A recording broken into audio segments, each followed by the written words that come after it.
Olá alunos, tudo bem? Eu sou o professor Alberto Veras e em nosso curso vamos estudar a adoção de crianças e de adolescentes. Na nossa aula de hoje vamos examinar a guarda, a tutela e a adoção. Dessa forma, vamos estudar a família substituta e a guarda em seus vários aspectos, inclusive para fins previdenciários, e ainda o direito de oposição do guardião. Trataremos ainda da tutela e da adoção, analisando as suas principais características e o vínculo de filiação. Então vamos lá. A família substituta é aquela família que passa a substituir a família biológica ou natural de uma criança ou adolescente quando esta não pode ou não consegue ou então não quer cuidar dessa criança. Ela pode ocupar o papel da família biológica de forma efetiva e permanente, como na adoção, ou de forma eventual, transitória e não definitiva, como na guarda e na tutela. A família substituta pode ser constituída por qualquer pessoa maior de 18 anos, de qualquer estado civil, e não precisa obrigatoriamente ter parentesco com a criança. O ECA dispõe sobre a família substituta em seus artigos 28 a 32 e 165 ao 170. Então ficou claro para vocês que o ECA estabelece 3 espécies de família substituta: a guarda, tutela ou adoção. E para isso, faz-se necessária a observância de alguns critérios. E tem mais, toda colocação em família substituta depende de ordem judicial. Para a colocação em família substituta, se a pessoa for maior de 12 anos, será necessário o seu consentimento colhido em audiência. Os grupos de irmãos serão colocados sob adoção, tutela ou guarda da mesma família substituta. O ECA estabelece no artigo 165 ao 170 alguns requisitos para a colocação em família substituta. No que diz respeito à guarda, temos que esta obriga a prestação de assistência material, moral e educacional à criança ou à adolescente, conferindo a seu detentor o direito de opor-se a terceiros, e inclusive aos pais. É importante entender que esse termo ora designa uma coisa, ora designa outra, dependendo se vier a ser estudado no ECA, nos artigos 33 a 35, ou no Código Civil, no 1583 a 1590. Assim, temos a guarda, que representa o dever, que é decorrente do poder familiar, e temos também a guarda, que diz respeito à modalidade de família substituta, prevista no Estatuto da Criança e do Adolescente. Em nosso curso de adoção, iremos estudar a guarda enquanto modalidade de família substituta, com previsão no Estatuto da Criança e do Adolescente em seus artigos 33 a 35. Então, a guarda se destina a regularizar a posse de fato, podendo ser deferida liminar ou incidentalmente nos procedimentos de tutela e adoção, exceto no de adoção por estrangeiros. A guarda poderá ser revogada a qualquer tempo, mediante ato judicial fundamentado, ouvido o representante do Ministério Público. Assim, devemos entender que a guarda é uma modalidade de família substituta, que opera a regularização da posse de fato da criança e do adolescente.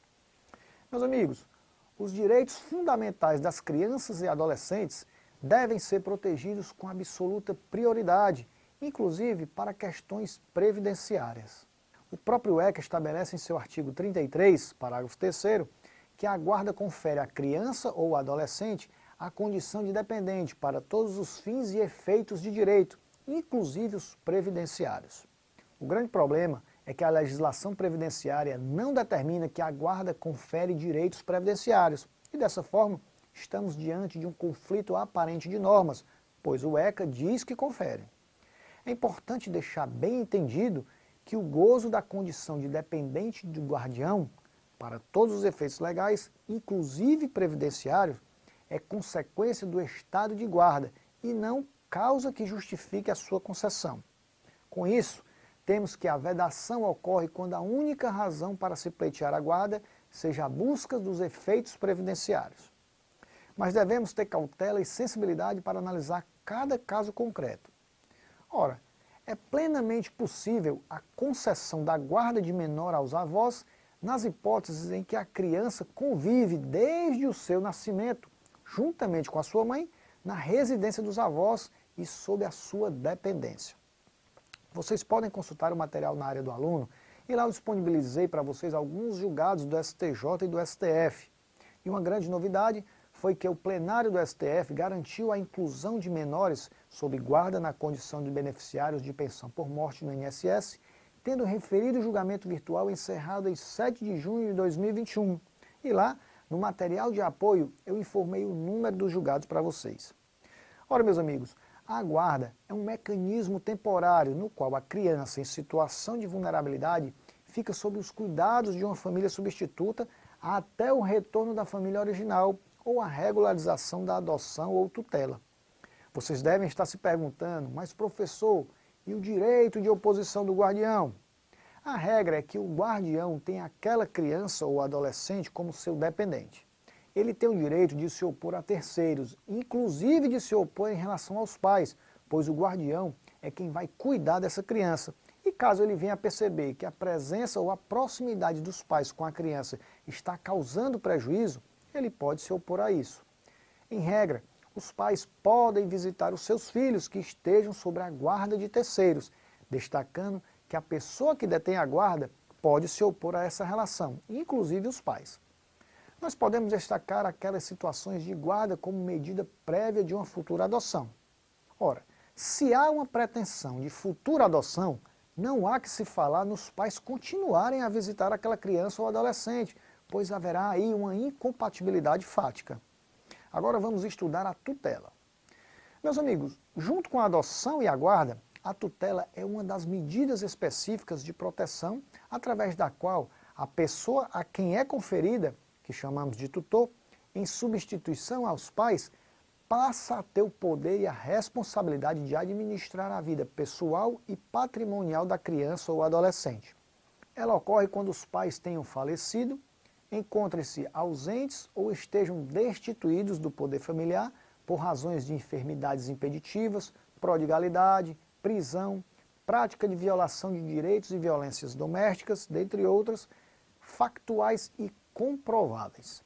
A tutela é um instituto muito próximo da guarda, com previsão no ECA em seus artigos 36 ao 38. Em regra, quando os pais ainda estão exercendo o poder familiar, eles ainda respondem, são responsáveis por aquela criança ou adolescente. E no caso da tutela, os pais perdem o poder familiar. Agora passaremos a estudar a adoção. E o ECA diz que é uma modalidade de família substituta, encontrando-se disciplinados nos artigos 39 ao 52D. Já sabemos que a adoção é uma forma excepcional e se faz necessário todo um procedimento até se chegar ao final da adoção. Destaque-se que após todo o processo que finda com a sentença judicial transitada em julgado de adoção, ocorre uma transformação da natureza da situação jurídica, uma vez que os pais adotivos, que antes, no curso do processo, eram tratados como família substituta adotiva, passam a ser a família natural daquela criança ou adolescente. De acordo com o ECA, podemos citar algumas características da adoção. Ato personalíssimo. O ECA não admite adoção por procuração e diz respeito à própria pessoa em si do adotante e adotado, ou intuito persona. Medida excepcional. É a última opção, pois se faz necessário, primeiramente, devolver a criança ao seu convívio natural e, se não for possível, devemos buscar a adoção. É irrevogável. Após o magistrado determinar a sentença, essa será irrevogável.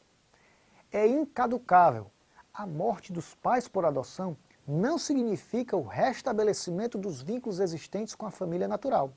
Então, nem com a morte dos pais adotivos, o adotado restabelece novamente o poder familiar com a família biológica ou a família de origem. E é constituída por sentença judicial. A adoção é efetivada por meio de uma sentença judicial. Então, a adoção é um instituto jurídico a partir do qual fica estabelecido um vínculo de filiação entre uma criança ou adolescente e o adotante. Será um vínculo civil por adoção, mas que traz os mesmos efeitos da filiação que tem origem biológica. A adoção gera um parentesco civil entre o adotante e o adotado. O filho adotivo é equiparado ao filho biológico, com os mesmos direitos e deveres, inclusive os sucessórios.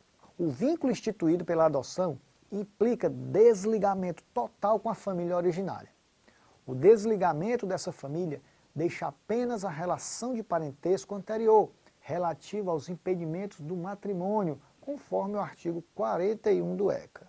Mas, meus amigos, é importante destacar que o adotado tem direito de conhecer a sua origem biológica, bem como de ter acesso ao processo após completar 18 anos de idade. Bom, e por hoje vamos ficando por aqui e para a complementação do conhecimento de vocês, não deixe de estudar o material que se encontra lá na sua área do aluno, onde você pode encontrar de uma forma mais aprofundada os temas aqui estudados. Então, bons estudos e até o nosso próximo encontro.